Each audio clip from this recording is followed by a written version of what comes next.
नमस्कार, आप देख रहे हैं इंडिया न्यूज उत्तर प्रदेश उत्तराखंड में। आपके साथ सिमरन पटेल। हम अतीक के 44 सालों के अपराध के क्राइम कुंडली के बारे में बात करेंगे। कैसे अतीक ने अपनी क्राइम की दुनिया बनाई थी, और देखने के लिए बने रहिए हमारे साथ 20 मिनट तक, और आपको एक एक करके जानकारी देंगे कि आखिर कैसे 44 साल तक अतीक जो है आतंक फैलाता रहा, कैसे उसकी क्राइम की दुनिया की देखिए शुरुआत हुई है। हर एक चीज के बारे में विस्तार से हम आपको जानकारी देंगे। आपको बताएंगे कि अतीक और उसके भाई अशरफ और उसके जो बेटे हैं किस तरह क्राइम की दुनिया में वो आगे आए हैं।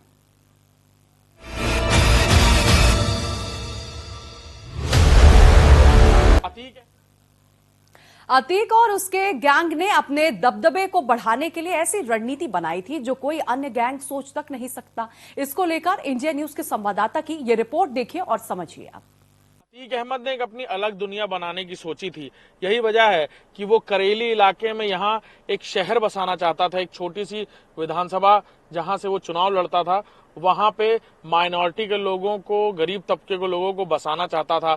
जैसे फिल्मों में होता है कि किसी बड़े डॉन से मिलने के लिए आपको एक पूरे इलाके को क्रॉस करके जाना पड़ता है, वही कुछ ऐसा ही प्लान था अतीक अहमद का। ये तस्वीरें हैं, सुरक्षा कारणों से हम गाड़ी में बैठकर आपको दिखा रहे हैं, क्योंकि यहाँ पर पुलिस का उस तरह का बंदोबस्त अभी फिलहाल नहीं है, लिहाजा सुरक्षा कारणों से हम आपको गाड़ी में बैठकर ये जो तस्वीरें हैं, एक्सक्लूसिव तस्वीरें दिखा रहे हैं कि यहाँ पर वो ये पूरी जमीनें हैं जो अतीक अहमद और अतीक अहमद के लोगों ने धीरे धीरे कब्जा करना शुरू करी थी गरीब लोगों से, और फिर यहाँ पर वो शहर, अपने सपनों का वो शहर बसाना चाह रहा था, या पूरी कहा जाए एक बड़ी आबादी को बसाना चाह रहा था, माइनॉरिटी की खासतौर पर वोट बैंक को लेकर, जो वक्त आने पर उसके लिए चट्टान बनकर, दीवार बनकर खड़ी हो जाए।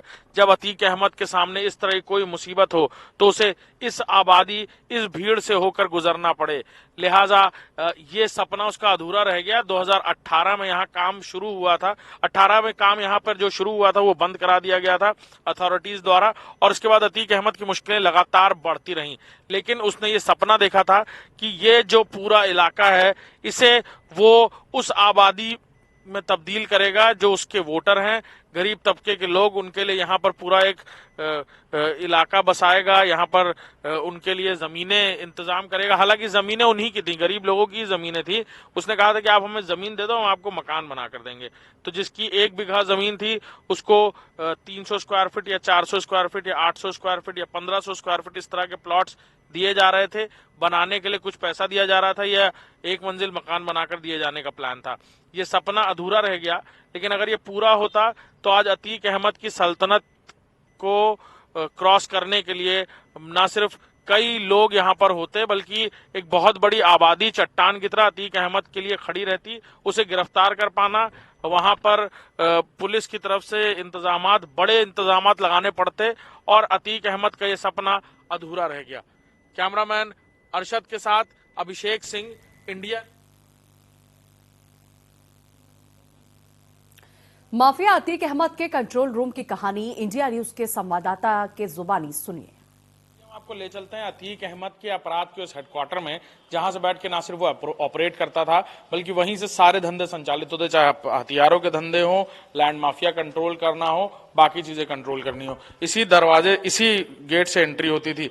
ये तख्त है, यहाँ अतीक के गुर्गे बैठते थे। ये टोपी भी रखी हुई है यहाँ अभी तक पड़ी हुई है, जहाँ लोग नमाज अदा करने जाते थे तो यहीं से टोपी ले लेते थे। और ये जो शेल्फ है जो खाली हो चुकी हैं, यहाँ पर तमाम सामान रखे रहते थे, पर्चियां रखी रहती थी जो गुंडा टैक्स के लिए इस्तेमाल होती थी। ये वो कुर्सी है जहां पर अतीक का एक पहलवान बैठता था, बाकायदा एक राइफल लेकर, इसी दरवाजे पर दरबान की तरह। किसी को अंदर एंट्री करनी होती थी तो उसको उससे गुजर कर जाना होता था। हथियार लिए, छोटे हथियार लिए, बाकी बदमाश भी होते थे। लेकिन यहाँ पर ये वो सोफा है जहां पर अतीक जिन लोगों को भी ऑर्डर करता था कि आज तुम्हें आना है, प्रॉपर्टी डीलर, बिल्डर, छोटे व्यापारी, बड़े व्यापारी, उनको यहाँ पर बुलाकर बैठाया जाता था। यहां से शुरू होता अतीक अहमद का टॉर्चर रूम। यहाँ पर तमाम कुर्सियां, ये फ्रिज, छोटा फ्रिज एक रखा गया था, बाकी चीजें, ये कुर्सियां, ये टेबल, ये सोफे, ये सब रखे रहते थे। और ये कुर्सी है जिस पर वो जराइम की दुनिया का जो बदमाश माफिया डॉन अतीक अहमद वो बैठता था आज। और ताश खेलने का बहुत शौकीन था अतीक अहमद। आज ये ताश के पत्ते जिस तरह बिखरे पड़े हैं, वैसे ही अतीक अहमद की जिंदगी बिखर गई है, अतीक अहमद का परिवार बिखर गया है। ये बसपा का पोस्टर है और तैयारी चल रही थी कि शाइस्ता परवीन को बसपा से ही मेयर का प्रत्याशी बनवाया जाए और दोबारा जो राजनीतिक दखल है प्रयागराज में वो शुरू हो अतीक अहमद का उसी जोरों शोर से। हालांकि वो संभव नहीं हो पाया। उमेश पाल हत्याकांड के बाद न सिर्फ शाइस्ता परवीन का नाम ही हट गया बल्कि उन्हें पार्टी से भी बाहर कर दिया गया। यहां पर ये जो जगह है ये बहुत अहम है। ये यहाँ पर यहाँ पर अतीक अहमद के सारे दस्तावेज, कानूनी सारे दस्तावेज, या कहा जाए जितने 100 से ऊपर मुकदमे चल रहे थे उन सारे मुकदमों की फाइलें, ये देखिए ये स्टाम्प पेपर रखे हुए हैं यहाँ पर। खालिद अजीम अशरफ, पूर्व विधायक, अशरफ का जो लेटर हेड है विधायक का, वो पूर्व विधायक का वो रखा हुआ है। इसी लेटर हेड से अशरफ फरमान जारी करता था कि किसको क्या करना है।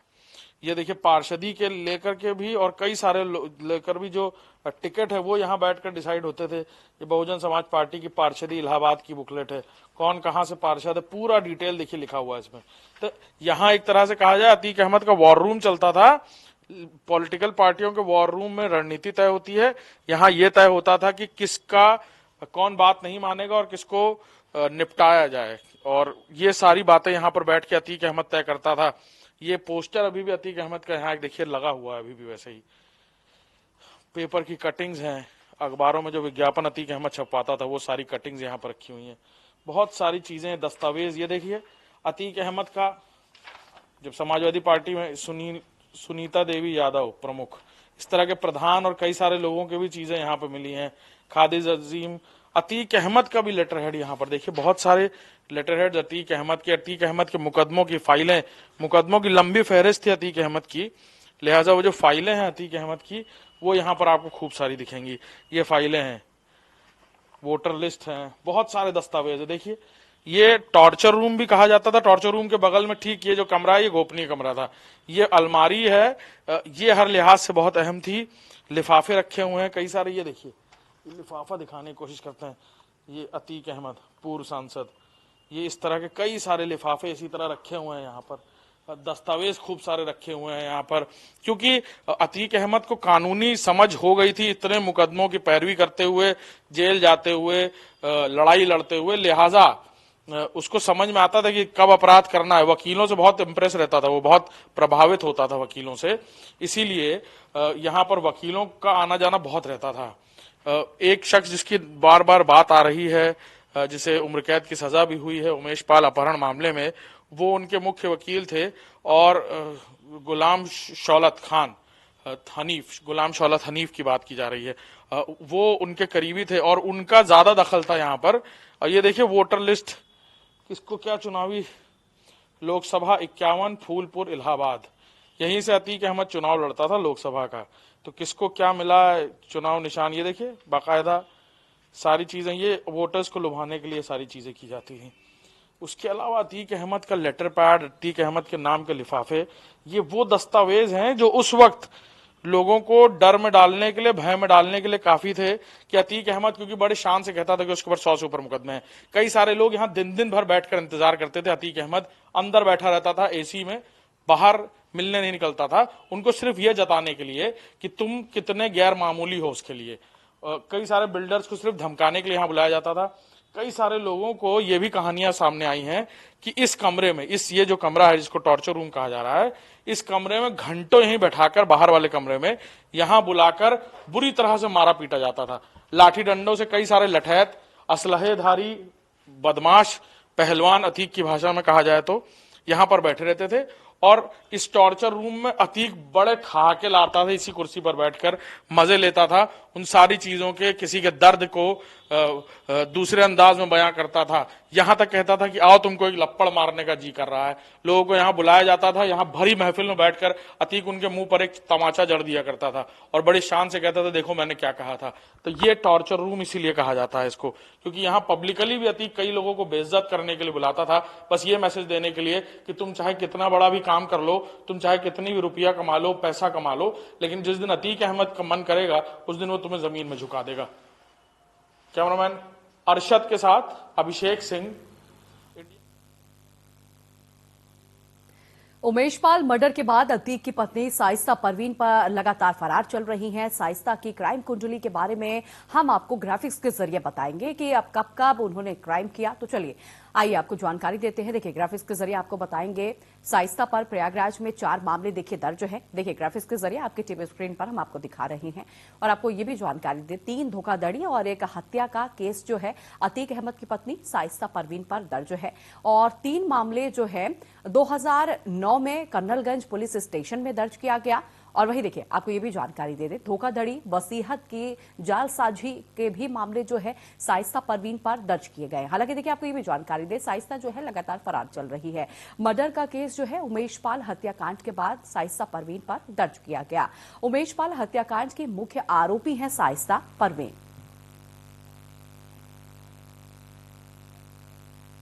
उमेशपाल मर्डर के बाद अतीक की पत्नी साइस्ता परवीन लगातार फरार चल रही हैं। साइस्ता का सरेंडर प्लान को लेकर इंडिया न्यूज के संवाददाता की ये रिपोर्ट देखिए। सनी ने एसआईटी के सवालों के जवाब में बताया कि जितेंद्र गोगी गैंग ने ही उसे असलहे मुहैया कराए थे। जिगाना पिस्टल जी हाँ जितेंद्र गोगी गैंग ने दी थी। वो बताता रहा कि जितेंद्र गोगी उससे कुछ बड़ी घटना को अंजाम कराना चाहता था, तीनों से कुछ बड़ा काम कराना चाहता था। लेकिन 2021 में रोहिणी कोर्ट के बाहर जितेंद्र गोगी की गोली मारकर हत्या कर दी गई, जिसके बाद से ये जितेंद्र गोगी गैंग के करीबी थे। साथ ही इन्होंने बताया कि ये लोग बस में बैठकर लखनऊ से प्रयागराज आए थे, यहीं पर पास में एक होटल में रुके थे, लगातार रेकी कर रहे थे। ये लोग प्लान बना चुके थे कि जिस दिन पेशी होगी यानी 14 अप्रैल को, उस दिन अतीक अहमद को ये लोग मौत के घाट उतारेंगे, अतीक अहमद और अशरफ को। लेकिन उस दिन पुलिस के इतने बड़े बंदोबस्त में ये लोग बीच में नहीं आ पाए। उसके बाद 15 तारीख को इन्होंने दिन में रेकी की और फिर वहां पर अस्पताल पहुंचे और शाम को उन्होंने घटना को अंजाम दिया। इन्होंने बताया कि कैसे इन्होंने पुलिस पर गोली नहीं चलाई क्योंकि ये मरने नहीं मारने आए थे। इन्होंने बताया कि इन्होंने धार्मिक नारे इसलिए लिए क्योंकि ये घबरा गए थे और घबराहट में इन्होंने धार्मिक नारे लेना शुरू कर दिया। इन्होंने बताया कि अब कोई जेल में काम नहीं कराता, सब लोग बड़ी इज्जत की नजर से देखते हैं। ये सारी बातें कबूली हैं इन्होंने पुलिस कस्टडी रिमांड के में एसआईटी के सामने। कैमरामैन अरशद के साथ अभिषेक सिंह। पुलिस कस्टडी में सनी ने कहा है कि दिल्ली के जितेंद्र गोगी गिरोह के संपर्कों में मिले थे असलहे। वही क्या कुछ उन्होंने कहा कस्टडी में, आइए हम आपको सुनाते हैं। सनी ने एसआईटी के सवालों के जवाब में बताया कि जितेंद्र गोगी गैंग ने ही उसे असलहे मुहैया कराए थे।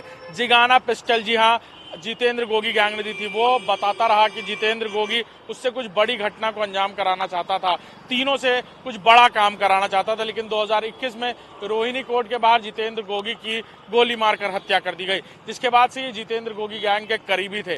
साथ ही इन्होंने बताया कि ये लोग बस में बैठकर लखनऊ से प्रयागराज आए थे, यहीं पर पास में एक होटल में रुके थे, लगातार रेकी कर रहे थे।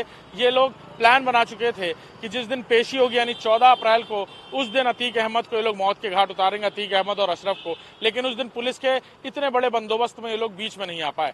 उसके बाद 15 तारीख को इन्होंने दिन में रेकी की और फिर वहां पर अस्पताल पहुंचे और शाम को उन्होंने घटना को अंजाम दिया। इन्होंने बताया कि कैसे इन्होंने पुलिस पर गोली नहीं चलाई क्योंकि ये मरने नहीं मारने आए थे। इन्होंने बताया कि इन्होंने धार्मिक नारे इसलिए लिए क्योंकि ये घबरा गए थे और घबराहट में इन्होंने धार्मिक नारे लेना शुरू कर दिया। इन्होंने बताया कि अब कोई जेल में काम नहीं कराता, सब लोग बड़ी इज्जत की नजर से देखते हैं। ये सारी बातें कबूली हैं इन्होंने पुलिस कस्टडी रिमांड के में एसआईटी के सामने। कैमरामैन अरशद के साथ अभिषेक सिंह। तो देखिए हम आपको रिपोर्ट दिखा रहे थे कि अतीक की क्राइम कुंडली क्या थी, कब अतीक ने क्राइम किया और उसकी पत्नी साइस्ता परवीन पर कितने मामले दर्ज है। फिलहाल अतीक की क्राइम कुंडली में बस इतना ही, लेकिन तमाम खबरों के लिए बने रहिए इंडिया न्यूज यूपी उत्तराखंड के साथ।